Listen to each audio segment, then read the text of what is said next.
Hello all, ఎలా ఉన్నారు? ఇవాళ ఏమైందంటే మధ్యాహ్నం రైస్ వండాను. అదంతా మిగిలిపోయిందనమాట. మనం ఏదో ఒకటి మేనేజ్ చేస్తాం కదా! అలాగే నాకు ఇవాళ ఆ రైస్‌ని మళ్ళీ రీకుక్ చేయడం ఎందుకు అనిపించింది.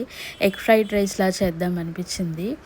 అయితే రెగ్యులర్‌గా రెస్టారెంట్ స్టైలు, ఆ స్టైలు, ఈ స్టైలు కాకుండా మన ఇంట్లో స్టైల్ చేసుకుందాం అనిపించిందనమాట. Indian style. సో, ఫస్ట్ అయితే ఒక 4 ఎగ్స్ బ్రేక్ చేసేసుకొని క్రంబుల్ చేసేసుకోవాలి.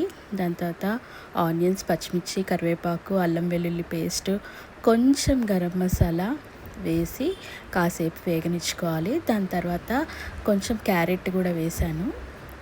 అది కూడా ఒక 1 మినిట్ అలాగా కలిపేసిన తర్వాత ఆ మిగిలిపోయిన రైస్, పసుపు, ఉప్పు, కారం 2 స్పూన్లు వరకు వేశాను. దాని తర్వాత ఇంక అదంతా కలిసేంత వరకు కలుపుకోవడమే. ఇంతకుముందు మనము ఎగ్ ఆల్రెడీ కుక్ చేసుకొని పక్కన పెట్టుకున్నాం కదా! అవి కూడా వేసేసి లాస్ట్‌లో కలిపేసుకొని కాసేపు వేడి చేసేసుకొని దాని తర్వాత దింపే ముందు నిమ్మకాయ వేసేసుకుంటే అయిపోతుంది. ఎంతో టేస్టీ ఎగ్ ఫ్రైడ్ రైస్ అయితే రెడీ అయిపోయింది. ఇది ఏ స్టైల్ అని నేను చెప్పలేను. సిరి స్టైల్ అనుకోండి అయితే. అయితే టేస్ట్ చూసాను, చాలా బాగుంది. అద్భుతంగా